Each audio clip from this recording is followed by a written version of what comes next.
दुल्हन family story में आप सभी का स्वागत है। हमारी कहानी का उद्देश्य किसी को ठेस पहुंचाना नहीं है। सारे पात्र काल्पनिक है, नाम बस एक संयोग मात्र हो सकते हैं। कोई भी अपने ऊपर ना ले। चूल्हे पर रखे गरम तवे से जैसे ही ओमवती ने रोटी को पलटने की कोशिश की, उसके मुंह से दर्द भरी सिसकारी निकली। उंगलियां रोटी के बजाय तवे से छू गई थी। ओमवती ने जल्दी से उंगलियों को पानी में डुबोकर जलन कम करने की कोशिश की। इतने में तवे पर रोटी भी जल गई। बेबस ओमवती ने गुस्से में अपनी लाठी उठाई और चूल्हे को छोड़कर आंगन में बिछी हुई चारपाई पर आकर बैठ गई। ओमवती की उम्र लगभग 55-56 वर्ष के करीब थी। उसका पति जयपाल एक छोटा किसान था।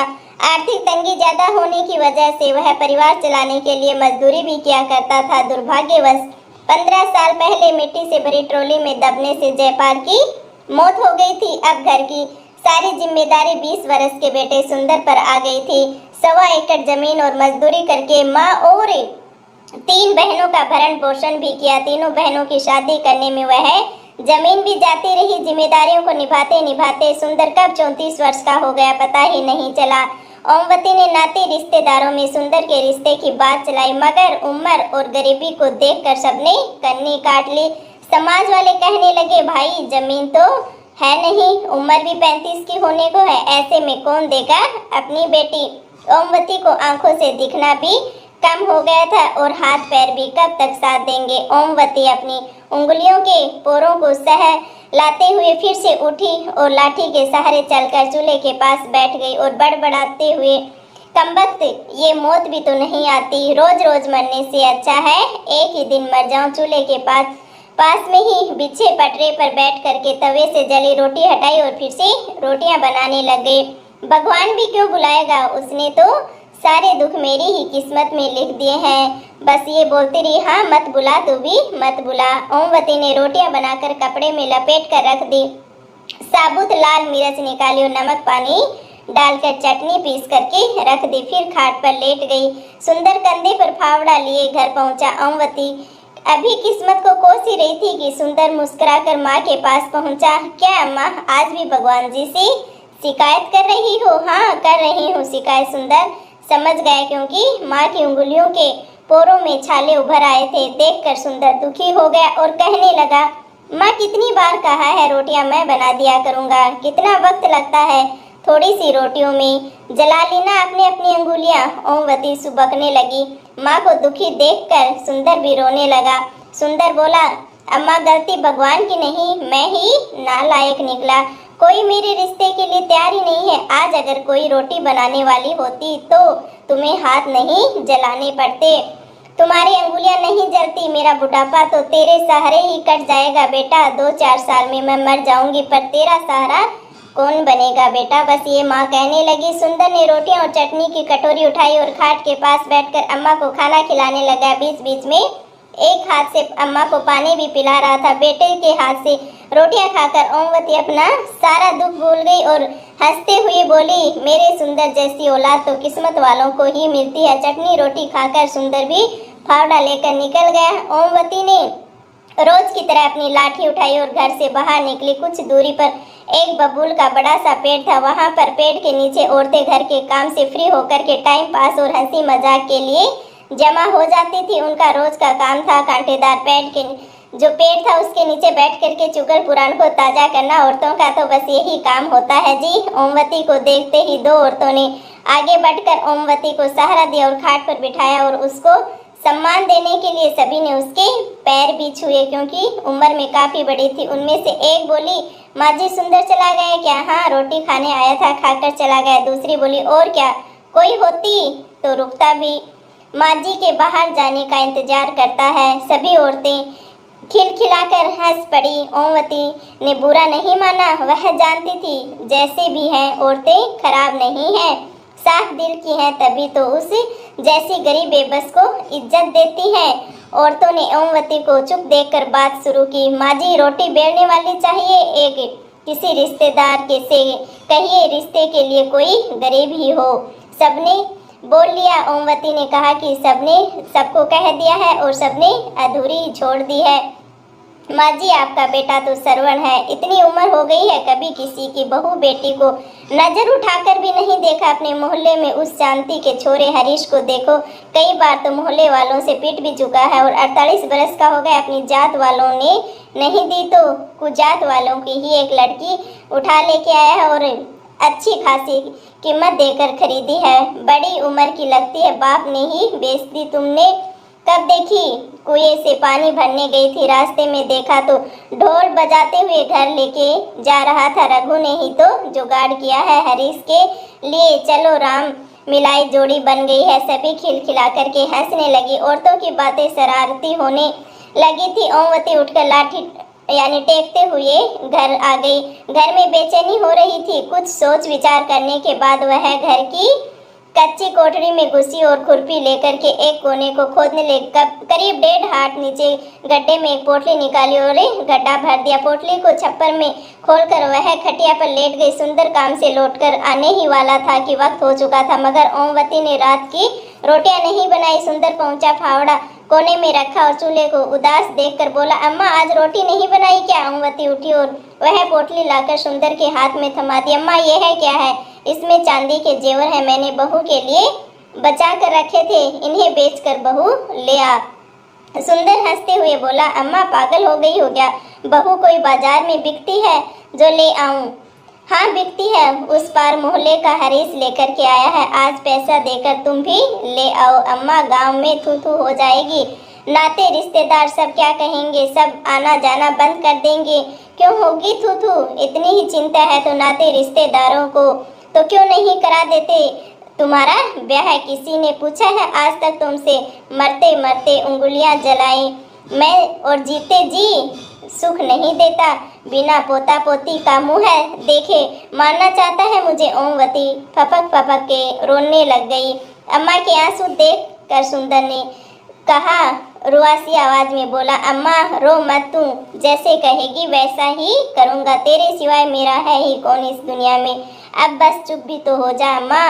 सुंदर की बात सुनकर ओमवती के आंसू थम गए। वह ऐसे खुश हो गई जैसे बेटे की सगाई पक्की हो गई हो, जैसे बहू आने की ही वाली हो। ओमवती की खुशियों को पंख लग गए। पूरी उमंग के साथ उठी और झटपट खाना बनाया। सुबह होते ही सुंदर साइकिल लेकर बाजार गया। वापस लौटकर उसने माँ के हाथ पर 13,000 रुपये रख दिए। ओमवती ने पूछा, बस इतने ही? अम्मा चांदी का भाव ही क्या है, सुनार ने काट कर इतने ही दिए हैं, इतने में बहू कैसे आएगी मैं क्या जानूं, तुमने कहा तो बेच आया, अब मैं नहीं जानता। ओमवती बोली, तू रघु से बात कर, कोई ना कोई रास्ता निकल आएगा। ओमवती की आंखों में पनप रहे सपने मुरझाने लगे। गरीबी की खाई में उसकी हसरतें फिसलती हुई और मरती हुई लग रही थी। गरीबी ना होती तो सुंदर के पिला यानी पिता थे, वो मिट्टी में दबकर क्यों मरते?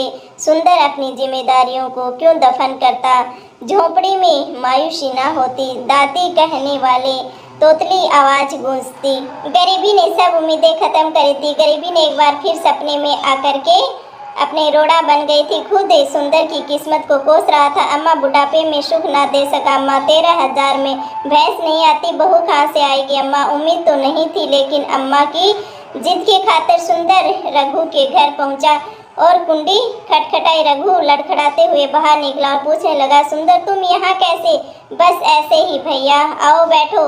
काफी देर तक इधर उधर की बातें करने के बाद भी सुंदर के मुंह से असली बात नहीं निकली। रघु ने मसला भांप लिया। बोला, सुंदर तुम्हारे ब्याह का क्या हुआ? कुछ बात बनी? नहीं भैया, इसी आस से आपके पास आया हूँ। आज से मतलब भैया, जैसे हरीश को औरत दिलाई वैसे मुझे भी मेहरबानी कर दो, मुझ पे भी दिला दो। रघु को झटका लगा। वह गुस्से में बोला, सुंदर तुम क्या समझते हो मुझे? मैं औरतों की दलाली करता हूँ क्या? अरे नहीं भैया, मुझ पर यह पाप ना चढ़ाओ। किसी का घर बसाना पुण्य का काम है। स्वार्थ की दुनिया में आप भगवान से कम नहीं है। भगवान से तुलना होते ही रघु का गुस्सा हवा हो गया और वह गर्व के साथ बोला, वह सब ठीक है सुंदर, पर कोई बाप अपनी बेटी यूं ही नहीं देता। उसकी 10 मजबूरी और बेबसी होती है, उसके बदले पैसा देना होता है। कितने पैसा लेगा भैया?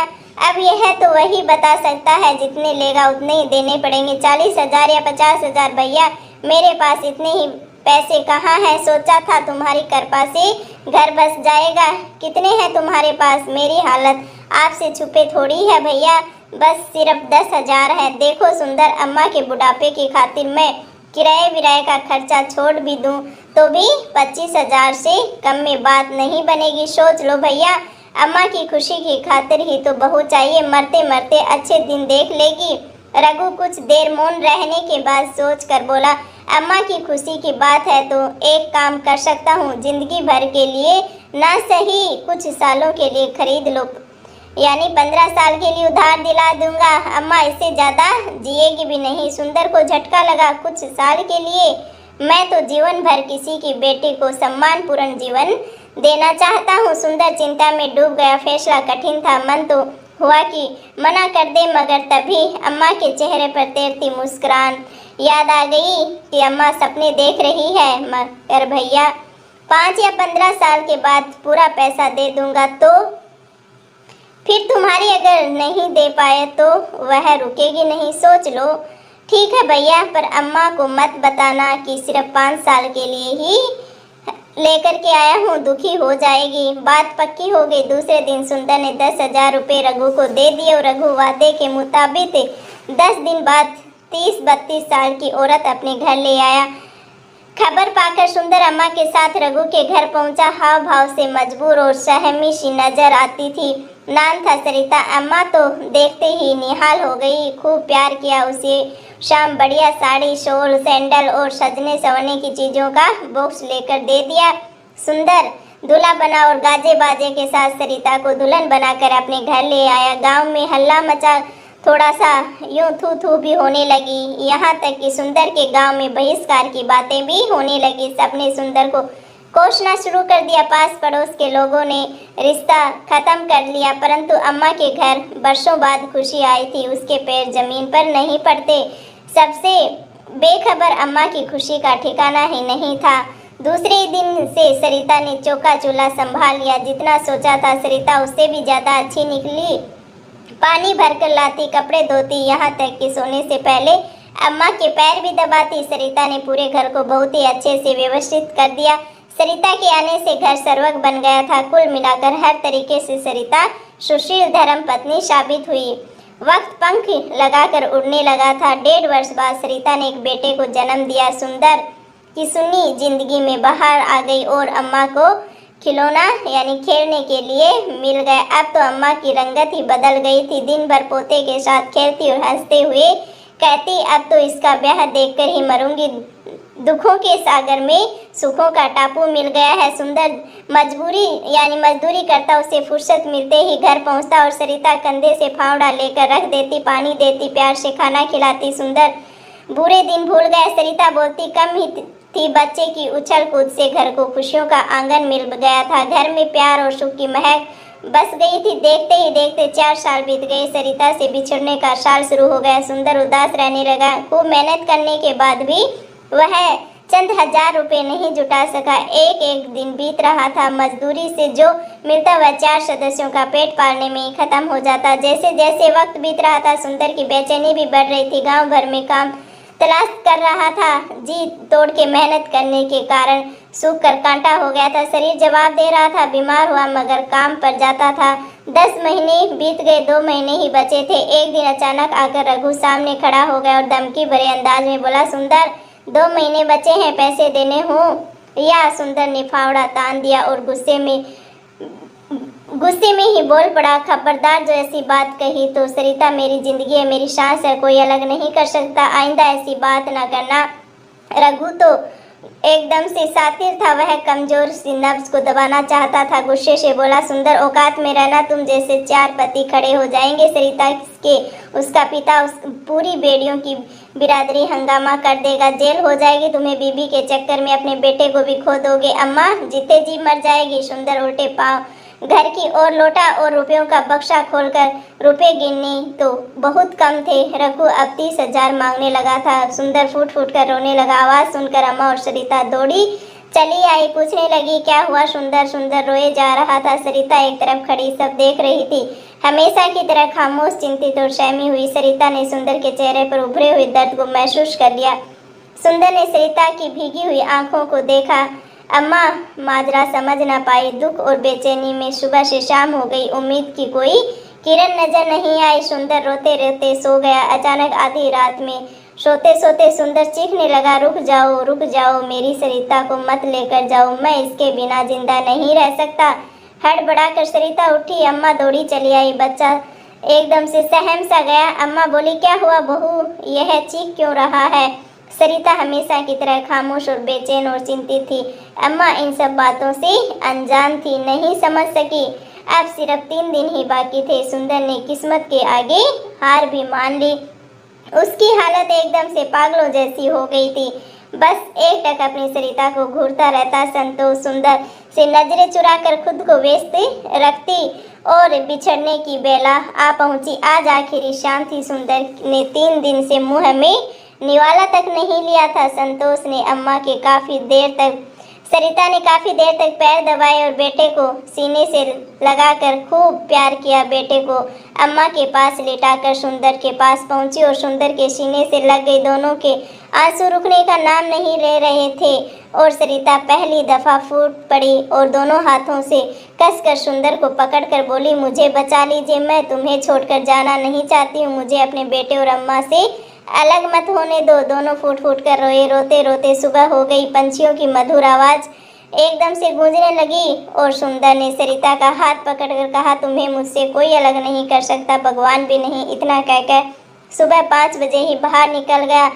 एकदम से सरिता की हालत बिल्कुल ऐसी सुहागन सी की थी जिसे कुछ देर में विधवा का आभास हो चुका था। उसे एहसास था कि शाम को किसी भी वक्त उसके विदाई हो जाएगी और उसे सुंदर से अलग कर दिया जाएगा। दोपहर के 3 बजे थे।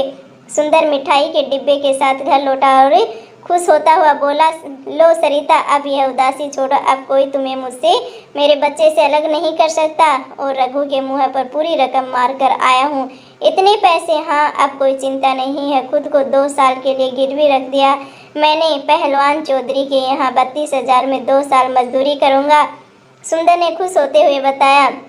लेकिन सरिता सिहर गई। यह तुमने क्या किया? घर कैसे चलेगा?